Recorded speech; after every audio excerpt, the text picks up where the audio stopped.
ஆராதிக்கின்றோம் இயேசுவே, உம்மை ஆராதிக்கின்றோம், உம்மை ஆராதிக்கின்றோம் இயேசுவே, உம்மை ஆராதிக்கின்றோம்.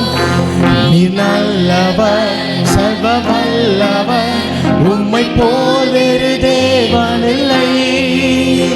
நீ நல்லவர், சர்வ வல்லவர், உம்மை போல் வேறு தேவனில்லை. கைகளை உயர்த்தி ஹல்லேலூயா ஹல்லேலூயா, கைகளை உயர்த்தி ஹல்லேலூயா ஹல்லேலூயா ஹல்லேலூயா ஹல்லேலூயா ஹல்லேலூயா ஹல்லேலூயா. ஆவியான என்னையும் உம் பிள்ளையாய் மாற்றி, ஆவியான என்னையும் உம் பிள்ளையாய் மாற்றி, நீ நல்லவர், சர்வ வல்லவர், உம்மை போலே தேவனில்லை. நீ நல்லவர், சர்வ வல்லவர், உம்மை போலே தேவனில்லை. கைகளை உயர்த்தி ஹல்லேலூயா ஹல்லேலூயா ஹல்லேலூயா ஹல்லேலூயா ஹல்லேலூயா ஹல்லேலூயா ஹல்லேலூயா. என்னை அழைத்தவரே, நீ உண்மை உள்ளவரே. என்னை அழைத்தவரே, நீ உண்மை உள்ளவரே. நீ நல்லவர், சர்வ வல்லவர், உம்மை போலே தேவனில்லை.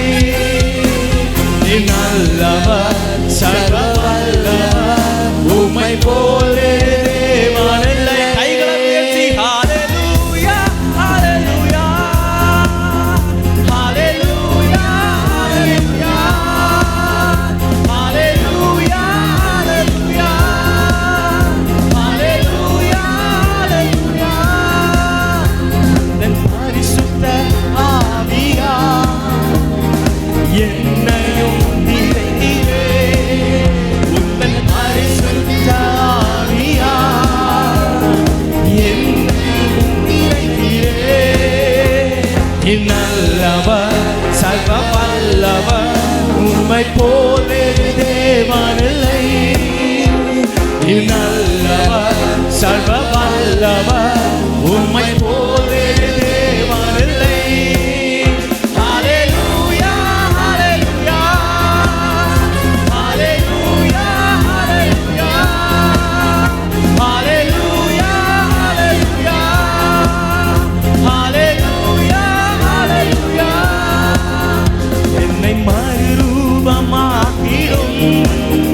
உந்தன் மகிமையில் சேர்த்திடும். என்னை மறுரூபமாக்கிடும், உந்தன் மகிமையில் சேர்த்திடும். நீ நல்லவர், சர்வ வல்லவர், உம்மை போலே தேவனில்லை. நீ நல்லவர், சர்வ வல்லவர், உம்மை போலே தேவனில்லை. ஹல்லேலூயா ஹல்லேலூயா ஹல்லேலூயா ஹல்லேலூயா ஹல்லேலூயா ஹல்லேலூயா ஹல்லேலூயா ஹல்லேலூயா. மீண்டும் மீண்டும் மீண்டும் ஹல்லேலூயா ஹல்லேலூயா ஹல்லேலூயா ஹல்லேலூயா ஹல்லேலூயா ஹல்லேலூயா ஹல்லேலூயா. என் மறுரூபமாக்கிடும், உந்தன் மகிமையில் சேர்த்திடும். என்னை மறுரூபமாக்கிடும், உந்தன் மகிமையில் சேர்த்திடும். நீ நல்லவர், சர்வ வல்லவர், உம்மை போலே தேவனில்லை. நீ நல்லவர், சர்வ வல்லவர், உம்மை போலே தேவனில்லை. ஹல்லேலூயா ஹல்லேலூயா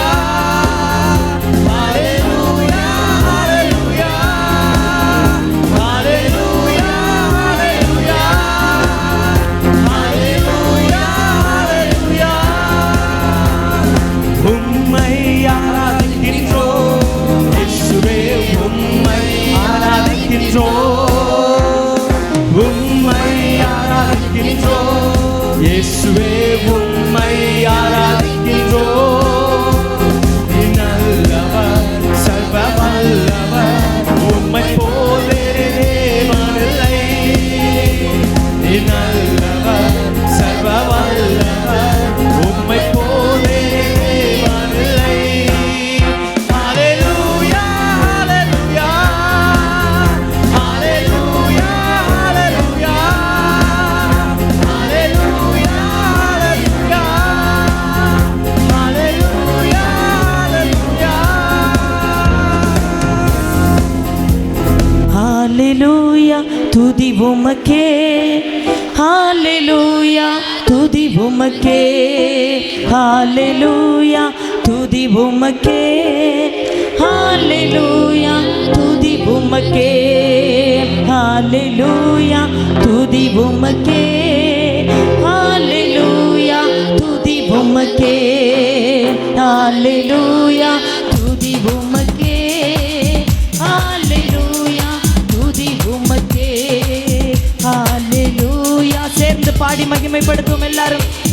ஹல்லேலூயா, துதி உமக்கே. ஹல்லேலூயா, துதி உமக்கே. மகிமையோடு துதி உமக்கே. ஹல்லேலூயா, துதி உமக்கே. ஹல்லேலூயா, துதி உமக்கே. வாழாக்காமல் என்னை தலையாக்குவீர், கீழாக்காமல் என்னை மேலாக்குவீர். வாழாக்காமல் என்னை தலையாக்குவீர், கீழாக்காமல் என்னை மேலாக்குவீர். ஹல்லேலூயா, துதி உமக்கே. ஹல்லேலூயா, துதி உமக்கே. சந்தோஷமாய் ஹல்லேலூயா, துதி உமக்கே. ஹல்லேலூயா, துதி உமக்கே. அரக்கன் கோலியாத்தை அழிக்கும் வல்லமையை சிறிய தாவீதுக்குள் வைத்தவரே. ஆடுகள் மேய்த்தவனை ஜாதிகள் மத்தியிலே உயர்த்தி தூக்கினீரே. மேலே மேலே மேலே மேலே. அரக்கன் கோலியாத்தை அழிக்கும் வல்லமையை சிறிய தாவீதுக்குள் வைத்தவரே. ஆடுகள் மேய்த்தவனை ஜாதிகள் மத்தியிலே உயர்த்தி தூக்கினீர். மேலே மேலே மேலே மேலே. ஹல்லேலூயா, துதி உமக்கே. ஹல்லேலூயா, துதி உமக்கே. ஹல்லேலூயா, துதி உமக்கே. ஹல்லேலூயா, துதி உமக்கே. சேர்ந்து சொல்லுவோம். ஹல்லேலூயா, ஹல்லேலூயா, துதி உமக்கே. ஹல்லேலூயா, துதி உமக்கே. உள்ளத்தின் ஆழத்திலிருந்து துதி உமக்கே. ஹல்லேலூயா, துதி உமக்கே. ஹல்லேலூயா, துதி உமக்கே. கை நீட்டி தூக்கி விட்டு உயரத்தில் என்னை வைத்து பிள்ளையாய் மாற்றி விட்டு நிரந்தரமா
உமக்கே,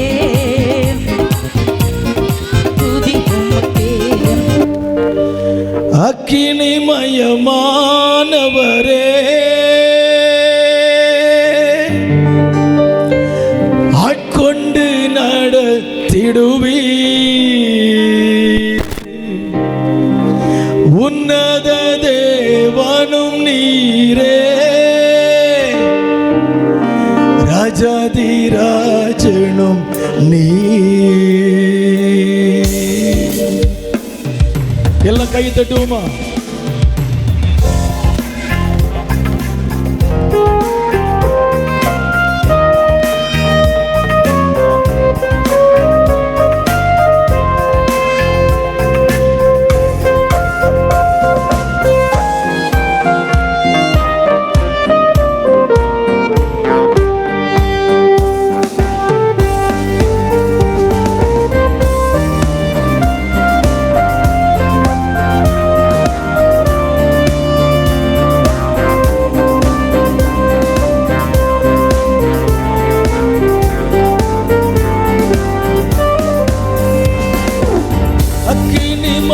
அக்கினிமயமானவரே, ஆட்கொண்டு நடத்திடுவீ,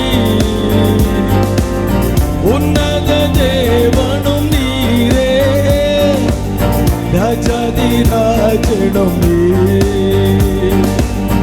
அக்கினிமயமானவரே, ஆட்கொண்டு நடத்திடுவீ, உன்னத தேவனும் நீரே, ராஜாதிராஜனும் நீர். செப்பனிட வாருமையா, செம்மையாய் நடந்திடவே,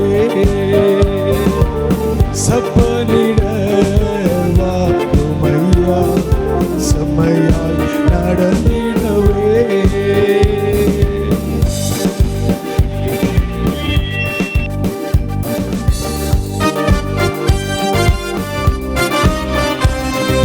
கைகளை தட்டி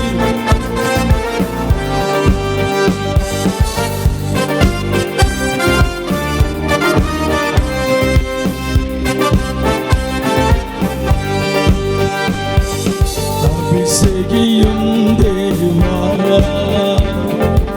ஆவியின் வல்லமையா, அபிஷேகியும் தேவா, ஆவியின் வல்லமையா, ஆவியின் வரங்களினால் என்னை அபிஷேகியும் தேவா, ஆவியின் வரங்களினால் என்னை அபிஷேகியும் தேவா. அக்கினிமயமானவரே, ஆட்கொண்டு நடத்திடுவீ,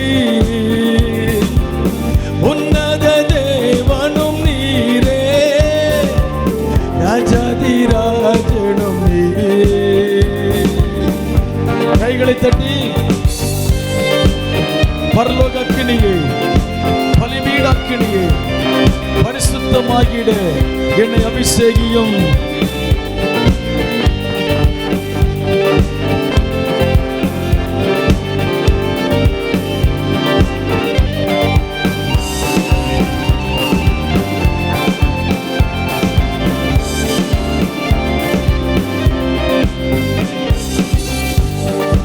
பரலோக அக்கினியே, பலிபீட அக்கினியே, பரலோக அக்கினியே, பலிபீட அக்கினியே, பரிசுத்தமாகிடவே என்னை அபிஷேகியும் தேவா, பரிசுத்தமாகிடவே என்னை அபிஷேகியும் தேவா.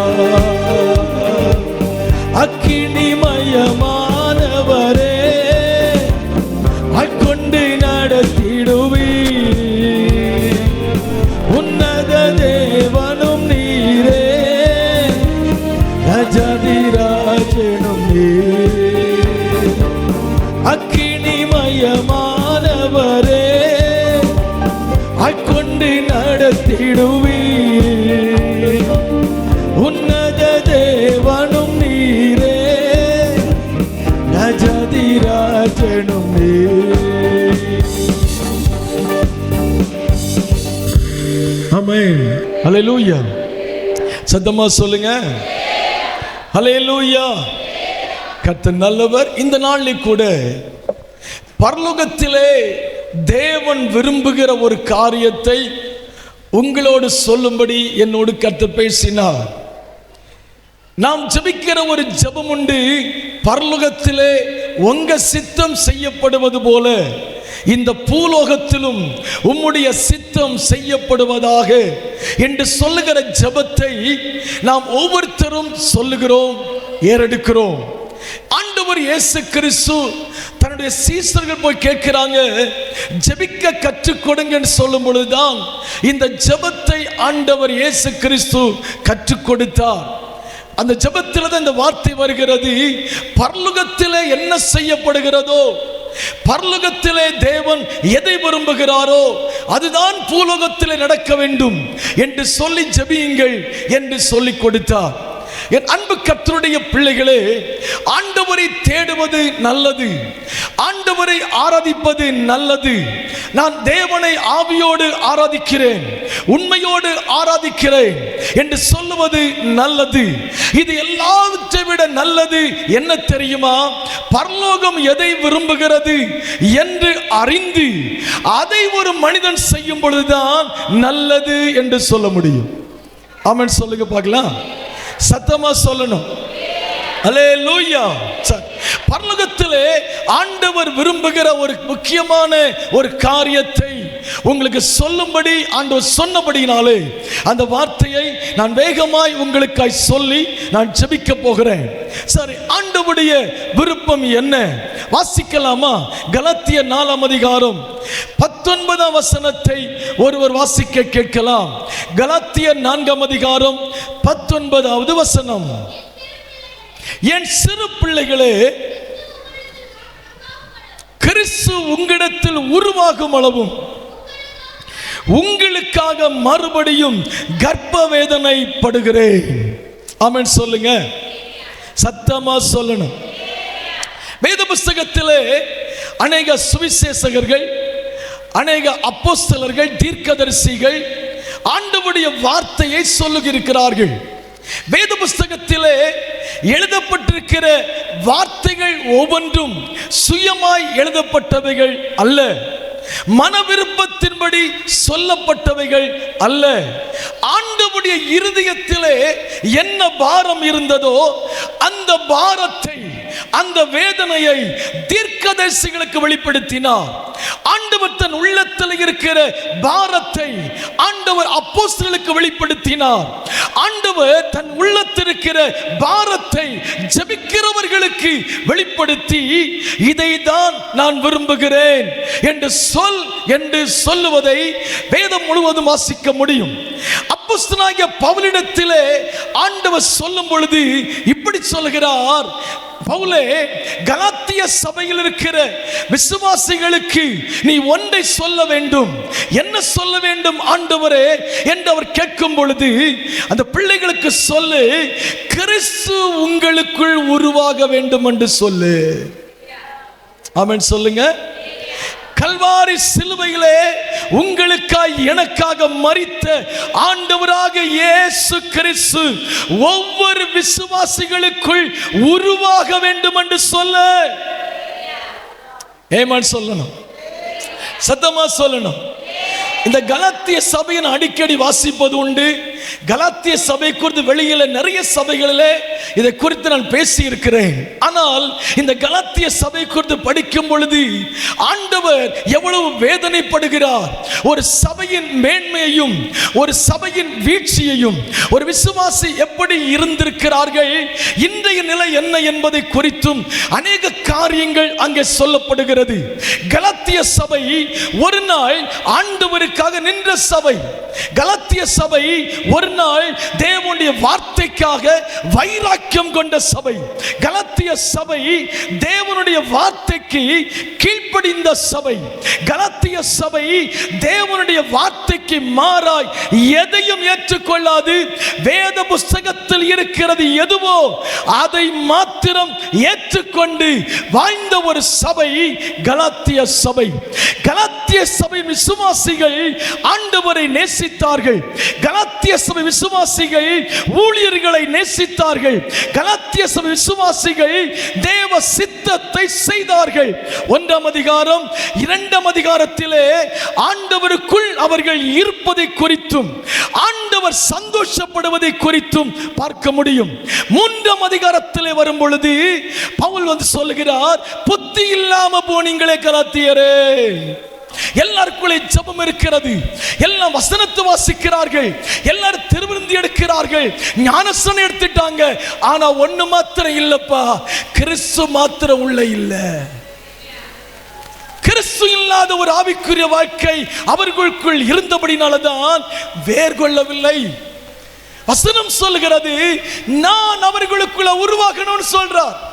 கிறிஸ்து உருவாகணும். ஒரு விசுவாசிக்குள் கிறிஸ்து உருவாகி இருப்பாரே, ஆனால் அந்த விசுவாசியை எந்த வல்லமையும் கிறிஸ்துவின் அன்பை விட்டு பிரிக்க முடியாது. நம்புகிறவங்க மாத்திரம் கையை தட்டிய ஆண்டவருக்கு.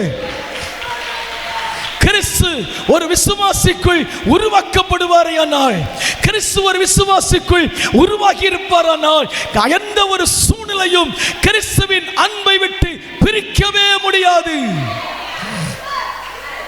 அல்லேலூயா. சத்தமா சொல்லணும், சத்தமா சொல்லணும். கிறிஸ்து உருவாகணும். சபையே, விசுவாசிகளே, ஆண்டவருடைய வசனத்தை கேட்கிற என் அன்பு கர்த்தருடைய பிள்ளையே, உன்னை பார்த்து கர்த்தர் கேட்கிறார், கிறிஸ்து உனக்குள் உருவாகி இருக்கிறாரா? கிறிஸ்துவின் பிள்ளை என்று சொல்வது வேறு, கிறிஸ்துவை நம்புகிறேன் என்று சொல்வது வேறு, கிறிஸ்து உனக்குள் உருவாவது வேறு. ஆமென் சொல்லுங்க. ஒவ்வொரு விசுவாசியும் கிறிஸ்துவை கர்ப்பம் தரிக்கணும். ஒவ்வொரு விசுவாசியுடைய ஆத்துமாவிலும் கிறிஸ்து கர்ப்பம் தரிக்கணும். எந்த விசுவாசிக்குள் கிறிஸ்து கர்ப்பம் தரித்திருக்கிறாரோ அந்த விசுவாசி தான் மணவாளன் இயேசுவோடு போக முடியும். இல்லாதவர்கள் தேவ ராஜ்யத்துக்கு போக முடியாது, தேவ சமூகத்துக்கு போக இருக்க முடியாது. தேவனை ஆராதித்து பிரயோஜனம் இல்லை. ஆண்டவர் சொல்கிறார், நான் கிறிஸ்து உங்களுக்குள்ள உருவாகணும்னு நான் வேதனைப்படுறேன், கர்ப்ப வேதனைப்படுறேன். அதுக்காக தானே நான் பிரயாசப்படுகிறேன், அதற்காக தானே நான் ஊழியம் செய்கிறேன், அதற்காக தானே வசனத்தை சொல்லுகிறேன். ஆனால் நீங்கள் அதை புரிந்து கொள்ளவில்லையே கலாத்திய சபையே. ஆண்டவருடைய இருதயத்தின் விருப்பத்தை நீங்கள் புரிந்து கொள்ளவில்லையே கலாத்திய சபையே. அல்லேலூயா, அல்லேலூயா. கிறிஸ்து உருவாகணும். அன்பு சகோதரா, கிறிஸ்து உங்களுக்குள்ள உருவாகணும். அன்பு சகோதரி, கிறிஸ்து உங்களுக்குள்ள உருவாகணும். கிறிஸ்து உருவாகலனா ஆவிக்குரிய வாழ்க்கை ஜீரோ. கிறிஸ்து உருவாகலனா மலட்டு கர்ப்பம். கிறிஸ்து உருவாகலனா பிரயோஜனம் இல்லை. என் அன்பு கர்த்தருடைய பிள்ளையே, இன்னைக்கு ஆண்டவராக இயேசு கிறிஸ்து உங்களுக்குள்ளே வர விரும்புகிறார். உங்கள் ஆத்துமாவிலே வர விரும்புகிறார். உங்களுக்குள்ளே செயல்பட விரும்புகிறார். உங்களை உருவாக்க விரும்புகிறார். துருபதேசங்களுக்கு விலக்க விரும்புகிறார். கள்ள போதகர்களுக்கு விலக்க விரும்புகிறார். கர்த்தருடைய வார்த்தை உனக்காக வருகிறது. இயேசுவின் நாமத்தினாலே கிறிஸ்து சபைக்குள்ளே உருவாகணும். ஒவ்வொரு விசுவாசிகளுக்குள்ளே கிறிஸ்து உருவாகணும். கிறிஸ்து உருவாகணும். உங்களுக்குள் கிறிஸ்து உருவாகணும். அவன்தான் கிறிஸ்தவன்.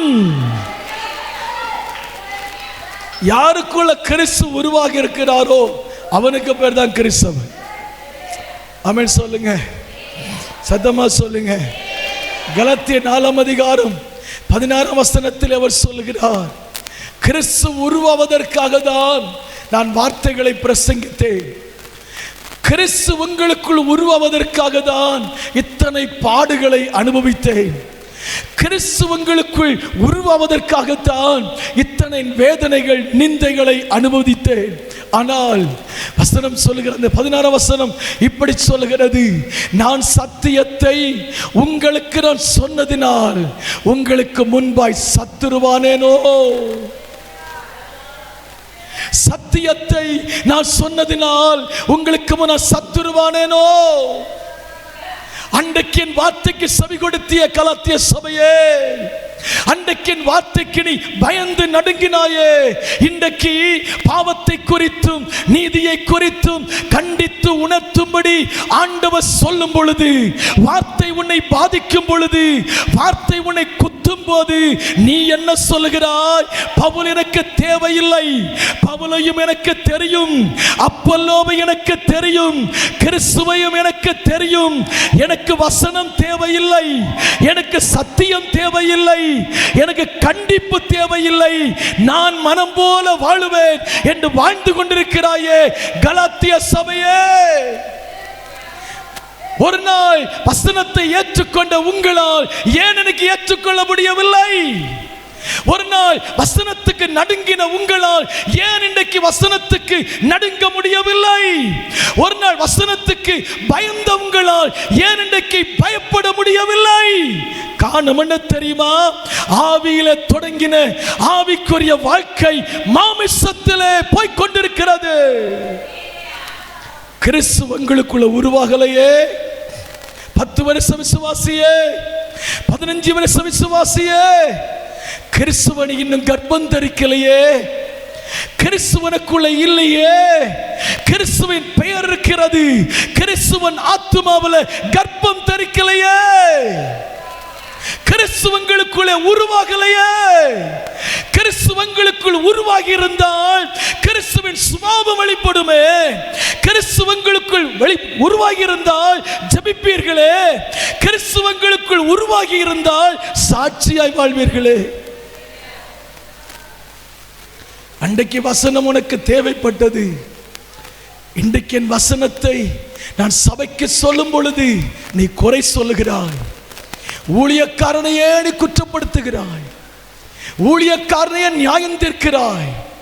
கர்த்தருடைய நியாய தீர்ப்பு உன் வீட்டு வாசல் படி நின்று கொண்டிருக்கிறது என்பது உனக்கு தெரியுமா? அதுக்கு தான் சொல்றாரு, சத்தியத்தை சொன்னதினால் நான் சத்துருவானேனோ. நான் சத்தியத்தை சொல்றதுனால் இன்னைக்கு உங்களுக்கு பிடிக்கல, நான் சத்தியத்தை செய்கிற தவற நான் சுட்டி காட்டுறேன். சலத்திய சபையே உனக்கு பிடிக்கல. உனக்கு பிடிக்கலங்கிறத விட ஆண்டவர் சொல்றாரு, என்ன உனக்கு பிடிக்கல? அன்பு உனக்கு பிடிக்கல, என் பாசம் உனக்கு புரியல, உண்மையில வச்ச அன்பை நீ புரிஞ்சிக்கலையே. உனக்காக சிலுவையில் ரத்தம் சிந்தினனே, அது உனக்கு புரியலையே. கடை சுத்துளி ரத்தத்தையும் உனக்காக சிந்தினனே, அது உனக்கு புரியலையே. உனக்காக யார் மரித்தா? உனக்காக நான் ஜீவனை கொடுத்தனே, அது நீ புரியலையே. கிறிஸ்து உனக்குள்ள உருவாக வேண்டும் என்று ரட்சிப்பு கொடுத்தனே, கிறிஸ்து உனக்குள்ள உருவாக வேண்டும் என்று ஆவிக்குரிய சபையை கொடுத்தனே, கிறிஸ்து உனக்குள்ள உருவாக வேண்டும் என்று ஞானஸ்நானம் கொடுக்க வைத்தனே, கிறிஸ்துவனுக்குள்ள உருவாக வேண்டும் என்று திருவிருந்து ஆராதனையில் கலந்து கொள்ள வச்சனே, கிறிஸ்துவனுக்குள்ள உருவாக வேண்டும் என்று நல்ல ஒரு ஊழியக்காரன் கூட ஐக்கியப்படுத்தினே. இன்றைக்கு சத்தியத்தை நான் உனக்கு சொல்றதுனால என்ன சத்துருவா மாறிட்டீங்களா? சலாத்திய சபையே, நான் உனக்கு என்ன தப்பு பண்ணேன்? ஆண்டவருடைய வேதனையை அங்கே பார்க்க முடியும். அதே கலாத்திய 4 அதிகாரம் 29 வசனம் சொல்லுகிறது, மாமிசத்தில் பிறந்தவன் ஆவிக்குரியவனை அன்னைக்கு ஒடுக்கினான், மாமிசத்தில் பிறந்தவன் ஆவிக்குரியவனை நசுக்கினான். இன்னைக்கும் ஆவிக்குரியவன் என்று சொல்லுகிற நீ மாமிசத்துக்குரியவனாய் மாறி நீயும் மற்றவர்களை ஒடுக்க தொடங்கிவிட்டாய், நீயும் மற்றவர்களை நெருக்க தொடங்கிவிட்டாய். நீயும் மாமிசத்துக்குரியவனை போல மாறி சத்தியத்தை மாமிசத்தை எதிர்க்க ஆரம்பித்து விட்டாய்.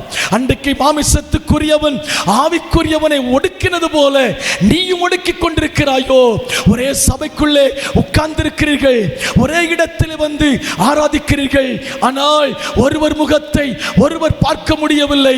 ஒருவரை பார்த்தால் ஒருவரால் அன்பாய் பேசக்கூட முடியவில்லை. காரணம் என்ன தெரியுமா? உனக்குள்ள கிறிஸ்து உருவாகல. கிறிஸ்து உருவாகி இருந்தால் கிறிஸ்துவின் அன்பு வெளிப்படும். கிறிஸ்து உருவாகி இருந்தால் கிறிஸ்துவின் சுபாவம் வெளிப்படும். கிறிஸ்து உருவாகி இருந்தால் கிறிஸ்துவை போல வாழ முடியும். ஆமென் சொல்லுங்க, ஆமென் சொல்லுங்க. இன்னும் சத்தமா யோவான் 4 அதிகாரம் 14 அதிகாரம் 15 வசனம் படிங்க.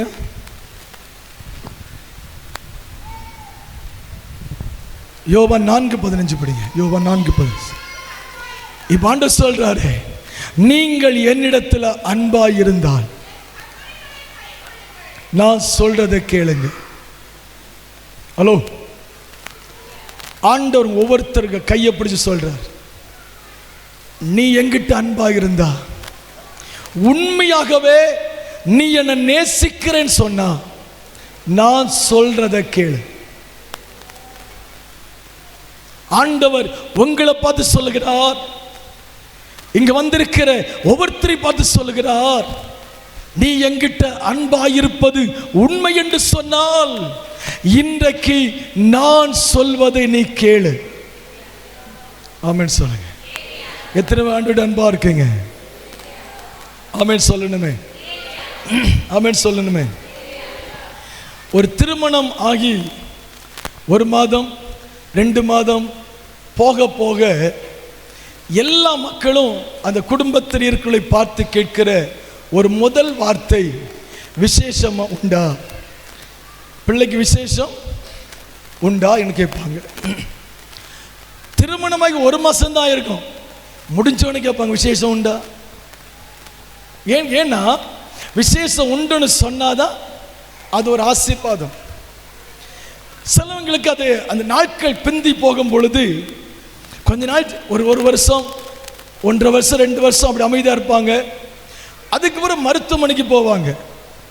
மருத்துவமனையில் போய் எதுக்கு செக் பண்ணுறாங்கன்னா, ஏன் கன்சீவ் ஆகலை, ஏன் கருதரிக்கலை, காரணம் என்ன என்று சொல்லி அவங்க பரிசோதிக்கும் பொழுது இப்போ டாக்டர்ஸ் எல்லாம் சொல்லுகிற ஒரு நல்ல ஒரு வார்த்தை, கர்ப்பப்பைக்குள்ளே நீர் கட்டிகள் நிறைய இருக்கிறது, ஆகையினால தான் உங்களுக்கு குழந்தை பிறக்கவில்லை.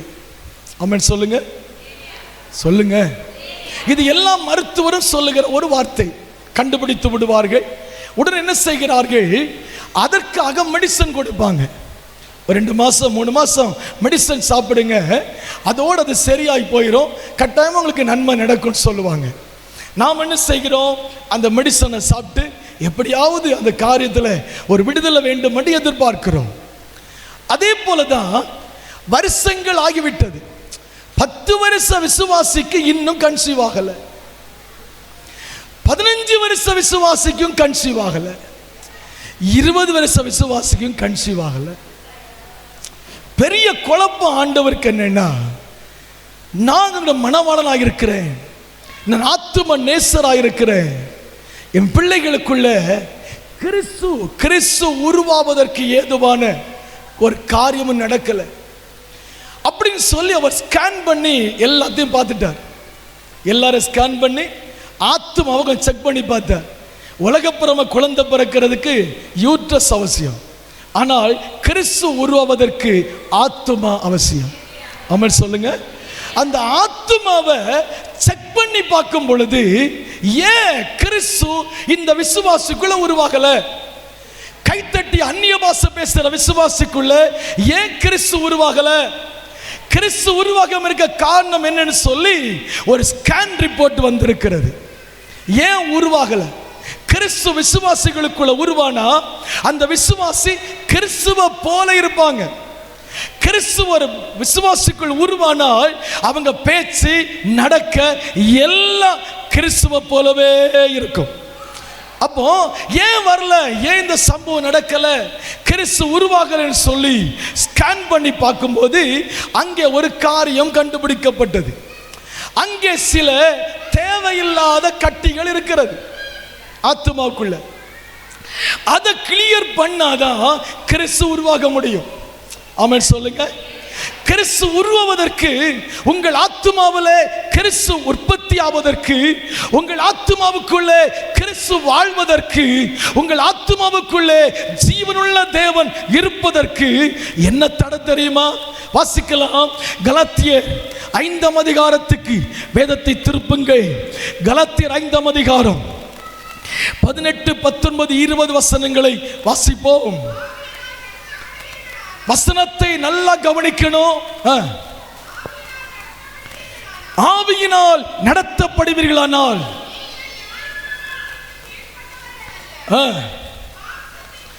நல்லா கவனிங்க. மாமிசத்தின் கிரியைகள் வெளியரங்கமாயிருக்கின்றன. அவை யாவன: விபச்சாரம், வேசித்தனம், அசுத்தம், காமவிகாரம், விக்கிரக ஆராதனை, பில்லி சூனியம், பகைகள், விரோதங்கள், வைராக்கியங்கள், கோபங்கள், பிரிவினைகள், மார்க்க பேதங்கள், பொறாமைகள், கொலைகள், வரிகள், களியாட்டுக்கள் முதலானவைகளே. ஆமென் சொல்லுங்க. கிறிஸ்து உங்களில் உருவாவதற்கு தடையாயிருக்கிற நோய் இந்த நோய் தான். இதுல ஏதோ ஒரு நோய் உன் ஆத்துமாவுக்குள்ள இருக்கிறது. சிலருக்குள்ள இந்த 18 நோய் இருக்கு. சிலருக்குள்ளே அதுல ஒரு நோய் இருக்கும். ஒரு நோய் இருந்தாலும் கிறிஸ்து உருவாக முடியாது. ஆமென் சொல்லணும். இப்போ இந்த 18 விதமான காரியங்களை ஆண்டவர் சொல்லுகிறார். 18 விதமான பாவங்கள் ஆத்துமாவுக்குள்ளே தேவன் உருவாவதை மாமிசத்தில் நின்று தடுக்கிறது. ஆமென் சொல்லுங்க. இந்த மாமிசத்தின் கிரியைகள் தேவன் உங்களுக்குள் உருவாவதற்கு தடையாயிருக்கிறது. ஆகிய ஆண்டவர் சொல்கிறார், இந்த காரியங்களை, இந்த பாவங்களை உங்கள் மாமிசத்தை விட்டு நீங்கள் விலக்கினால், இந்த பாவங்களை உங்கள் மாமிசத்தை விட்டு நீங்கள் விலக்கினால் உங்களுக்குள் கிறிஸ்து உருவாக முடியும். ஆமென் சொல்லுங்க பார்க்கலாம். சத்தமா சொல்லுங்க. யாருக்குள்ளெல்லாம் கிறிஸ்து உருவாகணும்னு ஆசையா இருக்கு? ஐயா இப்ப வந்துட்டு போறாரு, அப்பவுமே நிறைய பிரச்சனை. அவர் வேற உள்ளே வந்து உட்கார்ந்துட்டாருன்னா அதெல்லாம் நமக்கு முடியாது ஐயா, அதனால வந்தா வரட்டும் போனா போட்டுங்கிற மாதிரி கை தூக்குறீங்க. அல்லேலூயா. நல்லா கவனிங்க. ஆண்டவர் சொல்றாரு, கிறிஸ்து உருவாகணும். கிறிஸ்து உங்களுக்குள்ள உருவாவதற்கு இந்த 18 விதமான காரியம் தடையாயிருக்கு. இதை சரிபடுத்தினா மாத்திரம்தான் கிறிஸ்து உங்களுக்குள்ள உருவாக முடியும். கிறிஸ்து உங்களுக்குள் உருவாகாவிட்டால் நிச்சயமாய் சொல்கிறேன், பரலோக ராஜ்யம் இல்லை, நரகம் நிச்சயம் என்பதை சபை உணர்ந்து கொள்ள வேண்டும். பரலோக ராஜ்யத்திற்கு ஒரு மனிதன் போக வேண்டுமானால் அவனுக்குள்ள கிறிஸ்து இருக்க வேண்டும். கிறிஸ்துவின் சுபாவங்கள் இருக்க வேண்டும். கிறிஸ்து உருவாக்கப்பட்டிருக்க வேண்டும். கிறிஸ்து உங்களுக்குள்ளே உருவாக வேண்டும். ஆமென் சொல்லுங்க. சத்தமா சொல்லுங்க. அல்லேலூயா. கலாத்தியர் 5:17 சொல்லுது, மாமிசம் ஆவிக்கு விரோதமா இச்சிக்கிறது. மாமிசம் ஆத்துமாவுக்கு விரோதமா, ஆவிக்கு விரோதமா போராடுறதுனால தான் அங்க கிறிஸ்து உருவாக முடியல. ஆமென் சொல்லுங்க. கலாத்தியர் 5ஆம் அதிகாரத்தில் 17 வசனத்தில் 15 வசனம் முதல் 7, கலாத்தியர் 5:17 மாமிசம் ஆவிக்குரதமாய் இச்சிக்கிறது என்று சொல்லுகிறது. ரோமர் 7ஆம் அதிகாரம் 15 முதல் 21 வரை வாசித்து பாருங்கள். நன்மை செய்ய வேண்டும் என்கிற விருப்பம் எனக்கு உண்டு, ஆனால் செய்வதோ என்னிடத்தில் இல்லை. பரிசுத்தமாய் வாழ வேண்டும் என்ற விருப்பம் எனக்கு உண்டு, ஆனால் பரிசுத்தமாய் வாழ்வதோ எங்களிடத்தில் இல்லை. உண்மையாயிருக்க வேண்டும் என்கிற விருப்பம் எனக்கு உண்டு, ஆனால் உண்மையாயிருப்பதோ எங்களிடத்தில் இல்லை. கிறிஸ்து எனக்குள்ளே உருவாக வேண்டும் என்கிற விருப்பம் எனக்கு உண்டு.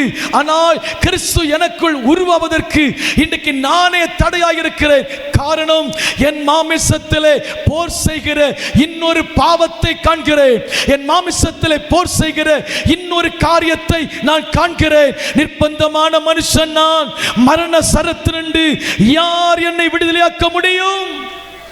நன்மை செய்ய வேண்டும் என்று விரும்புகிற என்னிடத்திலே தீமை உண்டு என்கிற பிரமாணத்தை காண்கிறேன். பரிசுத்தமாய் வாழ வேண்டும் என்று விரும்புகிற என்னிடத்திலே பாவம் என்கிற பிரமாணம் உண்டு என்று காண்கிறேன். ஆகையினாலே எனக்கு விடுதலை வேண்டும். கிறிஸ்து எனக்குள் உருவாக நிர்பந்தமான மனுஷன் எனக்கு ஒரு விடுதலை வேண்டும். ஆமென் சொல்லுங்க, சத்தமா சொல்லுங்க. கிறிஸ்து உருவாகணும். ஒரு விசுவாசிட்ட கிறிஸ்து உருவாகணும். கிறிஸ்து உருவானாதான் கிறிஸ்து சந்தோஷப்படுவார். ஆமென் சொல்லுங்க, ஆமென் சொல்லுங்க. இன்னும் சத்தமா சொல்லுங்க. ஹல்லேலூயா. அப்போ ஆண்டு சொல்றாரு, இதெல்லாம் நோய். இந்த நோய் மாமிசத்தில் இருக்கு. மாமிசத்தில் போராடுது. மாமிசத்தில் போராடுறதுனால மாமிசத்தில் இருக்கிற பிள்ளைகளால இதை ஜெயிக்க முடியல. ஜெயிக்க முடியாம இருக்கிறதுனால தேவனுக்கு விரோதமா பாவம் செய்கிறாங்க, தேவனுக்கு விரோதமா பேசிடுறாங்க, தேவனுக்கு விரோதமா நடந்துடுறாங்க, தேவனுக்கு விரோதமா ஜீவிக்கிறாங்க. இதனால கிறிஸ்து ஆத்துமாவில் உருவாக்கப்பட முடியல. ஆமென் சொல்லுங்க, சத்தமா சொல்லுங்க. இன்னும் சத்தமா, இன்னும் சத்தமா. அவரை நோக்கி கூப்பிடும் வேளை அறிவிப்பாரே அற்புதங்கள். அவரை நோக்கி கூப்பிடும் வேளை அறிவிப்பாரே அற்புதங்கள். என கெட்டாத அறிந்திடலாக எத்தனையோ பதில் அளித்தார்.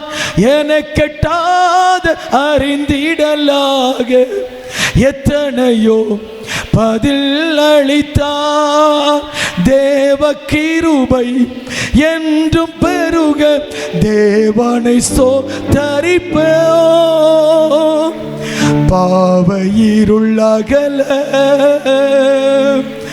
தேவ ஒளி அடைந்தோம். பாவ இருள்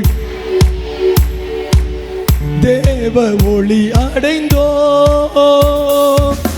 அவரை நோக்கி கூப்பிடும் வேளை அறிவிப்பாரே. கைத்தட்டி. அவரை நோக்கி கூப்பிடும் வேளை அறிவிப்பாரே அற்புதங்கள். என கெட்டாத அறிந்திடலாக எத்தனையோ பதில் அளித்தார். என கெட்டாத அறிந்திடலாக எத்தனையோ பதில் அளித்தார். தேவ கிருபை என்றும் பெருக தேவனை ஸ்தோத்தரிப்போம். பாவ இருள் அகல தேவ ஒளி அடைந்தோம். பாவ இருள் அகல தேவ ஒளி அடைந்தோம்.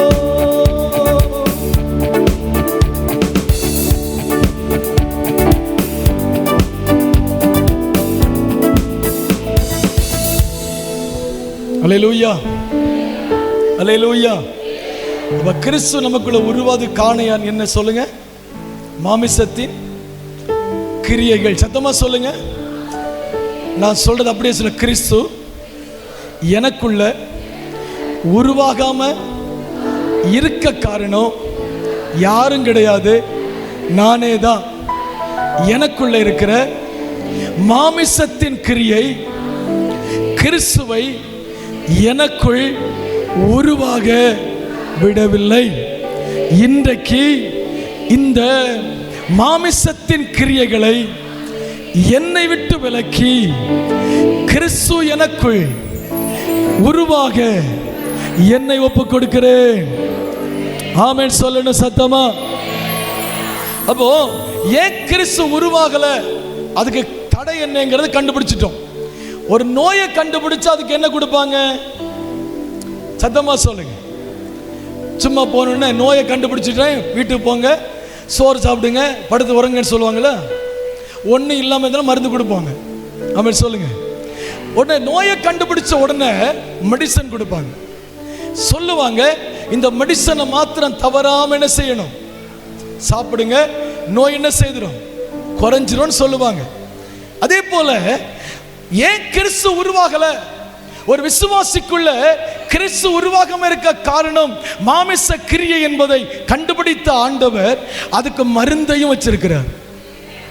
அவன் சொல்லுங்க, இந்த ஆத்மாவிலே கிறிஸ்து உருவாவதற்கு தடையாயிருக்கிற இந்த மாமிசத்தின் கிரியை என்கிற நோய் உங்களை விட்டு விலகணும்னு சொன்னா ஆண்டவர் சொல்றாரு, நான் இன்னைக்கு கொடுக்கிற மாத்திரை சாப்பிடணும், மருந்த சாப்பிடணும், இதை ஒழுங்கா கடைபிடிக்கணும். ஆமென் சொல்லுங்க பார்க்கலாம்.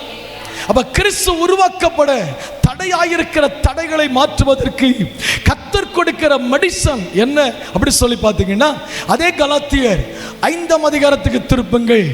22, 23 வசனங்களை படிங்க.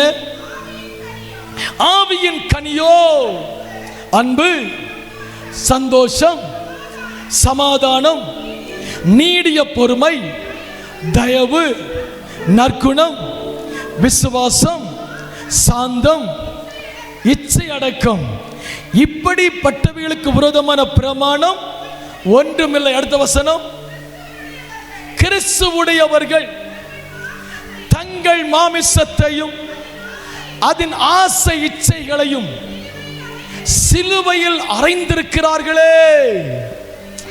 ஆமென் சொல்லணுமே, இன்னும் சத்தமா சொல்லணுமே.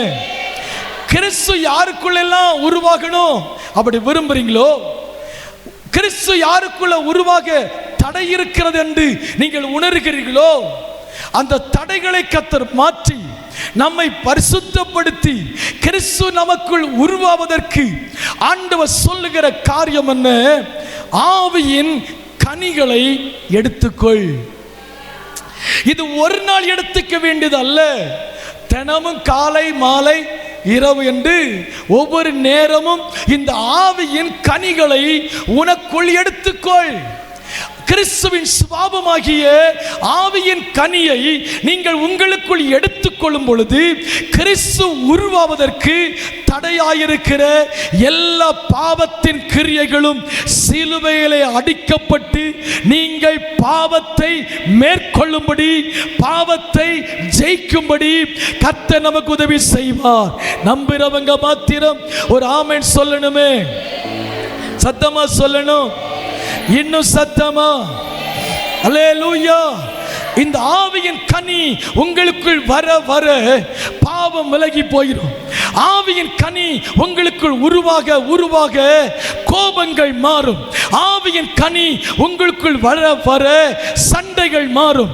ஆவியின் கனி உங்களுக்குள் வர வர மற்றவர்களை குறித்து பேசுவது நிற்கும். ஆவியின் கனி உங்களுக்குள் வர வர உங்க நடக்கை கிறிஸ்துவை பிரதிபலிக்கும். நல்ல கவனித்துக்கொள். அந்நிய பாஷை பேசுவதனால் தேவன் சந்தோஷப்படுவதில்லை. காணிக்கை கொடுப்பதனால் மாத்திரம் தேவன் சந்தோஷப்படுவதில்லை. ஆராதிக்க வருவதனால் மாத்திரம் தேவன் சந்தோஷப்படுவதில்லை. ஆண்டவர் சொல்கிறார், கிறிஸ்து ஒரு மனுஷனுக்குள் உருவாக வேண்டுமானால் அந்த விசுவாசிக்கு இருக்க வேண்டிய முக்கியமான ஒரு காரியம் ஆவியின் கனி. ஆவியின் கனி இல்லாதவன் கிறிஸ்தவன் அல்ல. ஆவியின் கனி இருக்கணும். இன்னைக்கு ஆவியின் கனி உங்களுக்குள் இருக்கிறதா? மோட்சத்துக்கு போக வேண்டுமா, பரலோகத்துக்கு போக வேண்டுமானால் ஆவியின் கனி தேவை. ஆவியின் கனி இல்லாதபடி பேசுகிற அந்நிய பாஷை வீணாயிருக்கும். ஆவியின் கனி இல்லாதபடி எதை செய்தாலும் தேவன் சந்தோஷப்படுவது இல்லை. ஆமென் சொல்லணும், இன்னும் சத்தமா சொல்லணும். 10 வருஷ விசுவாசி, 15 வருஷ விசுவாசி சொல்லுகிறோமே, ஆவியின் கனி இருக்கிறதா? கிறிஸ்துவின் சுபாவமாகிய ஆவியின் கனி இருக்கிறதா?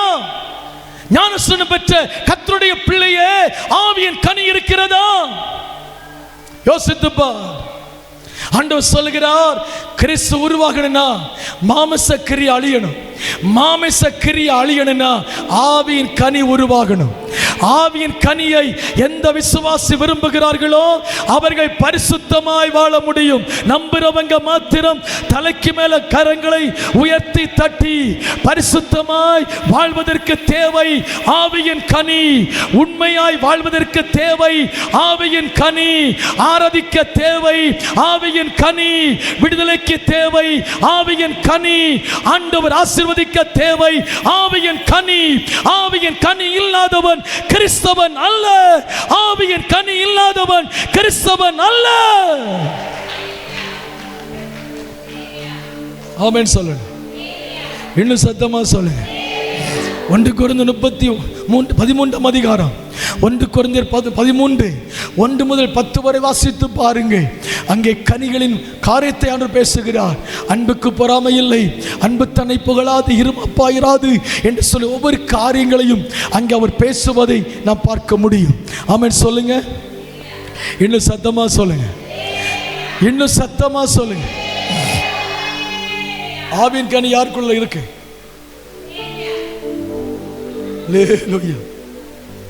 இருக்கோ இல்லையோ முதல்ல கை தூக்குற ஆள் நம்ம ஆள் தான். ஆமென் சொல்லுங்க. ஆமென் சொல்லுங்க. ஆமென் சொல்லுங்க. அல்லேலூயா. ஆவியின் கனி ஒரு மனுஷனுக்குள்ள இருக்கிறதுக்கு முதல் அடையாளம் ஒன்று சொல்றேன். இடியே விழுந்தாலும் சந்தோஷமா இருப்பான்.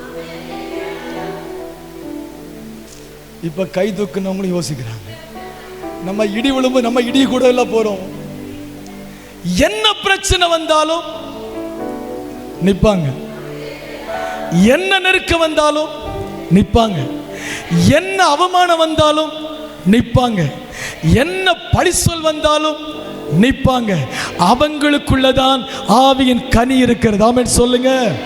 சத்தமா சொல்லணும். இன்னும் சத்தமா சொல்லுங்க. அல்லேலூயா. கனி இல்லாதபடிக்கு நம்ம செய்யற எல்லாம் வீணா இருக்கும். ஆமென் சொல்லுங்க. சத்தமா சொல்லுங்க. அப்போ நல்லா கவனிக்கணும், நல்லா கவனிக்கணும். கிறிஸ்து உருவாவதற்கு இந்த மெடிசன் ரொம்ப தேவை. இந்த மெடிசன் கொஞ்சம் கசக்கத்தான் செய்யும். இந்த மெடிசன் கொஞ்சம் சாப்பிட கஷ்டமா தான் இருக்கும். ஆனா இந்த மெடிசன் நீங்க எடுத்துக்கிட்டீங்கன்னா மாமிச கிரியை தானே அழிஞ்சிரும். ஆமென் சொல்லுங்க.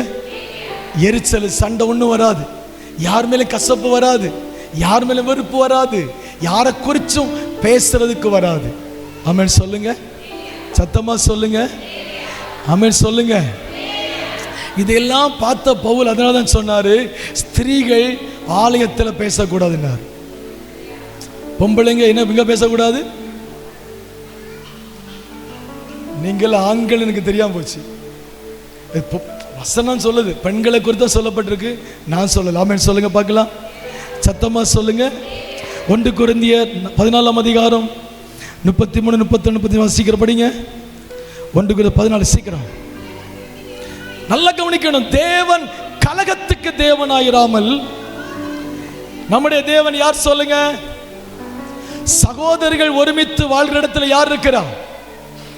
இயேசு கர்த்தர் இருக்கிறார். அப்ப சகோதரிகள் ஒருமித்து வாழ்கிற இடத்துல யார் இருக்கணும்? அல்ல சொல்லுங்க. கலகத்துக்குரிய தேவன் அல்ல, அவர் சமாதானத்துக்குரியவர். பரிசுத்த சபைகள் எல்லாவற்றிலையும் அப்படியே இருக்கிறது. நான் சொல்லல, வசனம் என்ன சொல்லுது? சபைகளில் உங்கள் ஸ்திரீகள் பேசாதிருக்க கடவர்கள். வாசிப்போம். பேசும்படி அவர்களுக்கு உத்தரவு இல்லை, அவர்கள் அமர்ந்திருக்கணும், அடங்கி இருக்கணும். வேதம் அப்படியே சொல்லுகிறது. வேறு எதையாவது உனக்கு தெரிஞ்சுக்கணும் விரும்பின அடுத்த வசனம் சொல்லுகிறது, புருஷனிடத்திலே போய் என்ன செய்யணும்? விசாரிக்கணும். இங்கேயே குழப்பிட்டு போயிடக்கூடாது. நேர வீட்டில் போய் புருஷன்கிட்ட கேட்கணும், இப்படி ஒரு வசனம் சொன்னாங்களே, இதுக்கு அர்த்தம் என்ன? இது கூட்டம் முடிச்ச உடனே அக்கா விஷயம் தெரியுமா அக்கா ஒன்னையாக சொன்னது தெரியுமா, ஆனா நீ சவுடு மாதிரி உட்கார்ந்துருக்க, எல்லாம் இன்னைக்கு உனக்கு தான். ஆண்டவர் சொல்றாரு, இந்த பெண்கள் இப்படி பேசி பேசி பேசி வீட்டுக்குள்ள சாபத்தை கொண்டு வந்துட்டாங்க. கிழவிகள் பேச்சு. ஆமென் சொல்லுங்க. யாரை குறித்தும் பேச ஸ்திரீகளுக்கு அனுமதி இல்லை. எதை குறித்தும் பேச ஸ்திரீகளுக்கு அனுமதி இல்லை. நீ தேவ சமூகத்திலே வந்திருக்கிறாயா, வசனத்தை கேட்கணும், வசனம் உனக்கு தேவையான எடுத்துக்கொள்ளணும், தேவையில்லையா விட்டுட்டு போயிட்டே இருக்கணும். அதை குறித்து பேசுவதற்கு ஸ்திரீகளுக்கு அனுமதி இல்லை. ஜெபத்துக்கு சபைக்கு வந்து விட்டால் தேவனை குறித்து பேசு, மற்றவர்களை குறித்து பேசுவதை நிறுத்து. ஆலயத்துக்குள்ளே இருந்து மற்றவர்களை பேசினால் சாபம் வீட்டு வாசல் படியிலே படுத்திருக்கும். சகோதரிகளே, வாய் இருக்கிறதுன்னு சொல்லி எல்லாம் பேசாதுங்க. எல்லாம் தெரிஞ்சது போல பேசாத. நீ உனக்கு விருப்பப்பட்ட வார்த்தைகளை பேசாத. குற்றப்படுத்த வேண்டும் என்பதற்காக யாரையும் பேசாத. யாரையும் குற்றப்படுத்துவதற்கு உனக்கு அருகதை இல்லை, தகுதி இல்லை.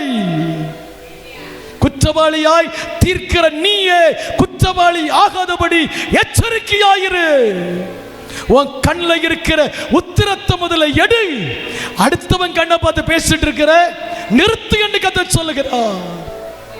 இதான் கிறிஸ்துவனுக்குள்ள உருவாகல. ஆமென் சொல்லுங்க, ஆமென் சொல்லுங்க. ஒன்று மாத்திரம் புரிந்து கொள்ளணும், பேசுகிற நலமோ தேவையில்லாததோ எதுவாயிருந்தாலும் நியாய தீர்ப்பு நாளில் கணக்கு கொடுக்கணும். ஒரு வார்த்தை கூட ரெக்கார்ட் ஆகாம இல்லை. எப்படி இன்னைக்கு பேசுகிற வார்த்தை இங்க ரெக்கார்ட் ஆயிட்டு இருக்கோ, அது மாதிரி பேசின அத்தனை வார்த்தையும் ரெக்கார்ட் ஆயிடுச்சு. இது என்னைக்கு போடுவாருன்னா நியாய தீர்ப்பு நாளில் நீ பேசினதுக்கு அன்னைக்கு பதில் கிடைக்கும். ஆனா இன்னொன்னு சொல்றேன், அந்த பதிலை உலகத்திலையும் நீ பார்க்காம போக முடியாது. ஆமென் சொல்லுங்க. அதனால தயவு செய்து சொல்றேன், யாரை குறித்தும் பேசாதீங்க. உங்களை குறித்து நீங்க பாருங்க. அடுத்த குடும்பத்தை கெடுக்காது, அடுத்தவன் குடியை கெடுக்காது. எவன் யாருக்கு கூட போன உனக்கு என்ன? உன் மக்களை பத்திரமா பாரு, உன் புருஷனை பத்திரமா பாரு, உன் மனைவியை பத்திரமா பாரு. இதை விட்டுட்டு அடுத்த இடத்துல போய் தலையை கொடுத்து நாய்க்க காதை இழுத்து கடி வாங்காது. ஆமென் சொல்லுங்க, ஆமென் சொல்லுங்க, சத்தமா சொல்லுங்க. அடுத்தவங்களை பத்தி சொல்ற எல்லாரும் என்னட்ட கேள்லாம் சொல்றேன். அவங்கள பத்தி காரு, யாரை பற்றி பேசக்கூடாது. ஸ்திரீகள் ரொம்ப கவனமா இருக்கணும். யாரை குறித்து தயவு செய்து பேசாதுங்க. கிறிஸ்துவங்களுக்குள்ள உருவாகணும். அப்ப யோசிக்கிறோம், வீட்டில் பேசலாமா? அப்ப நாங்க இனி மனம் திரும்பியாச்சு. இனிமே நாங்க யாரை கொஞ்சம் சபையில் என்ன செய்ய மாட்டோம், பேச மாட்டோம். நாங்க வீட்டில் போய் உட்காந்து என்ன செய்வோம், பேசுவோம். அது நீங்க அங்க விதைக்கிறது அங்க முளைக்கும். நீங்க வீட்டில் பேசுங்க. ஹலோ ஹலோ ஹலோ, எல்லாரும் வீட்டில் என்ன செய்யுங்க, பேசுங்க. நீங்க விதைக்கிறது எங்க முளைக்கும், உங்க வீட்டுக்குள்ளேயே முளைச்சிட்டு இருக்கும். ஆமென் சொல்லுங்க. தயவு செய்து சொல்றேன், யாரை பற்றி பேச வேண்டாம். கிறிஸ்துவங்கள உருவாகணும். யாரு பரிசுத்தவன் நீதிமான் சபைக்குள்ள இல்லை. யாரையும் நியாயம் தீர்க்காதுங்க. கர்த்தர் வரப்போகிறார், சீக்கிரம் வருவார். ஆமென் சொல்லுங்க. அதான் வசனம் சொல்லுகிறது, நீ நல்லது செய்தால், செம்மையானதை நன்மை செய்தால் உனக்கு மேன்மை இல்லையோ? மற்றவங்களை குறை சொல்ற எல்லாரையும் பார்த்தீங்கன்னா அவங்க சாக்கடைக்குள்ள இருப்பாங்க. சாக்கடைக்குள்ள கிடந்துட்டு தான் மற்றவங்களை சொல்லுவாங்க. இதெல்லாம் கிறிஸ்து உனக்குள்ள வளருவதை தடுக்குது. இதுக்கு தான் ஆண்டவர் சொன்னாரு, ஆவியின் கனியை எடுத்துக்கோ.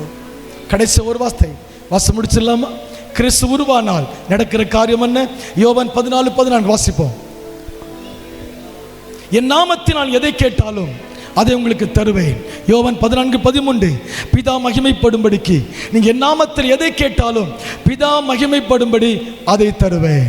ஆண்டவர் சொல்றாரு, கிறிஸ்து நமக்குள்ள உருவானா நமக்கு கிடைக்கிற முதல் ஒரு ஆசீர்வாதம், இயேசுவின் நாமத்தில் ஜெபிக்கிற எல்லா ஜெபத்துக்கும் பதில் வரப்போகிறது. நம்புறவங்க மாத்திரம் கையை தட்டி அந்த ஆண்டவருக்கு நன்றி சொல்லுங்க. உன் ஜெபத்துக்கு பதில் வரும். இயேசுவின் நாமத்தில் உன் புலம்பல் ஆனந்த களிப்பாய் மாறும். கண்ணீரின் பள்ளத்தாக்கு ஓ நீரூற்றாய் மாறும். வனாந்திரம் செழிப்பாய் மாறும். இன்றைக்கு நீ பார்க்கிற எல்லா சூழ்நிலையும் உனக்காக மாறும். இன்றைக்கு படுகிற அவமானம் இயேசுவின் நாமத்தில் மாறும். இன்றைக்கு வருகிற நிந்தை இயேசுவின் நாமத்தில் மாறும். இன்றைக்கு படுகிற கஷ்டம் இயேசுவின் நாமத்தில் மாறப் போகிறது. என் நாமத்தில் நீங்கள் எதை கேட்டாலும் அதை நான் உங்களுக்கு தருவேன். நான் உங்களுக்கு சொல்லுகிறேன், என் நாமத்தில் நீங்கள் எதையும் கேட்கவில்லை, கேளுங்கள். உங்கள் சந்தோஷம் நிறைவாய் இருக்கும்படி அதை பெற்றுக் கொள்ளுவீர்கள். நம்புகிறவர்கள் மாத்திரம் ஆண்டவரை மகிமைப்படுத்து, ஆண்டவரை துதி. ஆண்டவருடைய வல்லமை ஊற்றப்படுகிறது. கிறிஸ்துவுக்குள்ளே உருவாகணும். கிறிஸ்துவின் சுபாவம் உருவாகணும். கிறிஸ்துவின் எண்ணம் உருவாகணும். கிறிஸ்துவின் சிந்தை உருவாகணும். நீங்கள் கிறிஸ்துவை போல மாறணும். கிறிஸ்துவை போல மாறணும். ஜெபிக்க முடியும் இருக்கலாம். என் நாமத்தில் எதை கேட்டாலும் நான் உனக்கு தருவேன். நீ என் நாமத்தில் எதையும் கேட்கல, கேள். ஒரு சந்தோஷம் நிறைவாக இருக்கும்படி பெற்றுக் கொள்வாய். எல்லாரும் இருக்கலாமா?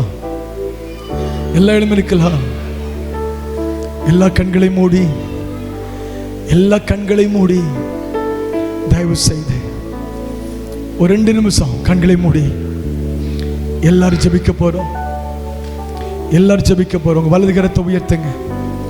நான் சொல்லுகிறது அப்படியே சொல்லுங்க. உண்மையா சொல்லுங்க. ஆண்டவரே, சத்தமா சொல்லுங்க. ஆண்டவரே, சத்தமா, இயேசுவே உங்க இரத்தத்தால் என்னை கழுவுங்க. நான் நல்லவன் அல்ல, நான் நல்லவள் அல்ல. உங்க இரத்தத்தால் என்னை கழுவுங்கப்பா.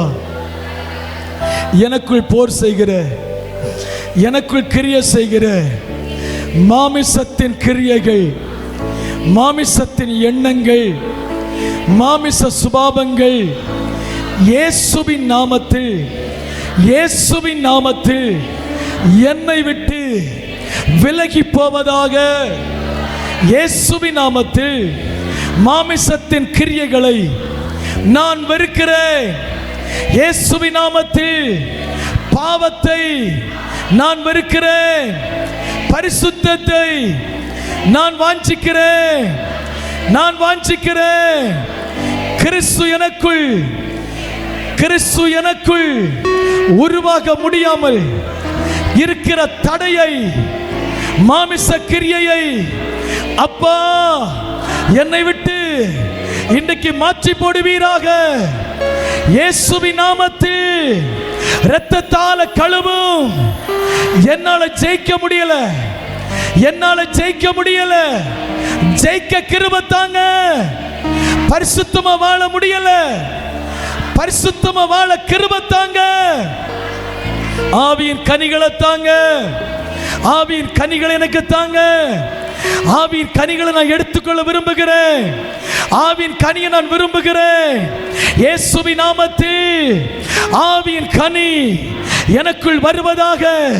சத்தமா, ஆவியின் கனி, ஆவியின் கனி எனக்குள் வருவதாக. இயேசுவின் நாமத்தில் ஆவியின் கனி எனக்குள் உருவாகட்டும், எனக்குள் உருவாகட்டும். இயேசுவின் நாமத்தில் என்னப்படி மாற்றுவீராக. எல்லாரும் கரங்களை தட்டி இயேசுவே சொல்லுங்க. இயேசுவே, எல்லா கையை தட்டி ஸ்தோத்திரம் பண்ணி, இயேசுவே என்னை உம்மை போல மாற்றும், என்னை உம்மை போல மாற்றும், என்னை உம்மை போல மாற்றும். சொல்லு சொல்லு சொல்லு. எல்லா கையை தட்டி சொல்லுங்க. இயேசுவே, இயேசுவே என்னை உம்மை போல மாற்றுங்க, என்னை உம்மை போல மாற்றுங்க, என்னை உம்மை போல மாற்றுங்க. என்ன பார்க்கிறவங்க இயேசுவை பார்க்கணும், என்ன பார்க்கிறவங்க இயேசுவை பார்க்கணும். என் பேச்சு இயேசுவை வெளிப்படுத்தணும். தேவையில்லாத வார்த்தைகளை நான் பேசக்கூடாது. என்னை சுத்திகரியும். உம்மை போல மாற்றும், உம்மை போல மாற்றும். எல்லா ஜெபி, எல்லா ஜெபி. இயேசுவே உம்மை உம்மை போல மாற்றும் உம்முடைய சுபாவம் எனக்கு வேணும். உம்முடைய கிருபை எனக்கு வேணும். உம்முடைய ஜெப ஆவி எனக்கு வேணும். உம்முடைய பரிசுத்தம் எனக்கு வேணும். உம்முடைய பரிசுத்தம் எனக்கு வேணும். உம்மை போல நான் வாழணும்ப்பா. என் வாயின் வார்த்தையினால நான் உங்களை துக்கப்படுத்த கூடாதப்பா. என்னுடைய நடக்கையினால நான் உங்களை துக்கப்படுத்திடக்கூடாதப்பா. கிறிஸ்து எனக்குள்ள உருவாக நான் அர்ப்பணிக்கிறேன். 2 கரங்களை உயர்த்தி சொல்லுங்க, கிறிஸ்து எனக்குள்ள உருவாக. கிறிஸ்து எனக்குள்ள உருவாக. சத்தமா சொல்லு, கிறிஸ்து எனக்குள் உருவாக. பிதா, குமாரன், பரிசுத்தாவின் நாமத்தில் என்னை அர்ப்பணிக்கிறேன், என்னை ஒப்புக் கொடுக்கிறேன். கிறிஸ்து எனக்குள் உருவாகட்டும். கிறிஸ்துவின் சுபாவம் எனக்குள் உருவாகட்டும். என்ன பார்க்கிறவங்க, என்ன பார்க்கிறவங்க இயேசுவை பார்க்கட்டும். எல்லா கையை தட்டி ஆண்டவருக்கு நன்றி சொல்லுவோம். நல்ல தகப்பனே, உம்முடைய வார்த்தை ஜனங்களுக்குள்ள கிரியை செய்யட்டும். கிறிஸ்து உருவாகணும். கிறிஸ்துவின் சுபாவம் உருவாகணும். கிறிஸ்துவின் எண்ணங்கள் உருவாகணும். கிறிஸ்துவை போல வாழணும். கிறிஸ்துவை போல நடக்கணும். அப்பா கிருபை தாங்க. எல்லா பிள்ளைகளுக்குள்ளையும் கிறிஸ்துவின் சிந்தை வருவதாக. மாற்றப்படி ஜெபிக்கணும். எல்லா குடும்பங்களும் ஆசீர்வதியும். குடும்பத்திலே சாபங்கள் வரக்கூடாது. நாங்கள் பேசுகிற வார்த்தைகள், நாங்கள் யோசிக்கிற வார்த்தைகள், மற்றவர்களை குறித்து நியாயம் தீர்க்கிற வார்த்தைகள் எங்க குடும்பத்துக்கு அழிவை கொண்டு வந்து விடக்கூடாது. எங்க குடும்பத்துக்கு சாபத்தை கொண்டு வந்து விடக்கூடாது. என்னுடைய வாயினால் நான் கட்டு போய் விடக்கூடாது. என்னுடைய வாயினால் என் ஆசீர்வாதம் தடைபட்டு விடக்கூடாது. என்னுடைய நடக்கையினால் என்னுடைய ஆசீர்வாதம் தடைபட்டு விடக்கூடாது. சிலுவையின் அடிவாரத்தில் எங்களை தாழ்த்தி ஒப்புக் கொடுக்கிறோம். எந்த நன்மைகளை எதிர்பார்த்து பிள்ளைகள் வந்தார்களோ அதை கொடுத்து அனுப்புவீராக. எதிர்பார்க்கிற காரியங்கள் ஜெயமாய் முடியட்டும். இயேசுவின் நாமத்தில் ஜெபிக்கிறோம் பிதாவே. என் ஆத்துமாவே கர்த்தரை ஸ்தோத்தரி, என் அவர் பரிசுத்த நாமத்தை ஸ்தோத்தரி. அவர் செய்த சகல உபகாரங்களையும் மறவாதே. அவர் செய்த சகல உபகாரங்களையும் மறவாதே. ஆத்துமாவே கர்த்தரை ஸ்தோத்தரி, என் முழு உள்ளமே அவர் பரிசுத்த நாமத்தை ஸ்தோத்தரி. ஆமென். நம்முடைய கர்த்தராகிய இயேசு கிறிஸ்துவின் கிருபை, பிதாவாகிய தேவனுடைய அன்பும், பரிசுத்தருடைய சிநேகம், ஐக்கியம், பாதுகாவல், வழிநடத்துதல் இன்றும் என்றும் சதா காலங்களிலும் நம் அனைவரோடும் கூட தங்கி இருப்பதாக. ஆமென். நம்ம ஜெயம் கொடுத்த ஆண்டுக்கு 3 அல்ல சத்தமா சொல்லுவோம். என்ன சத்தமா, என்ன சத்தமா. கர்த்தர் ஆசீர்வதிப்பார்.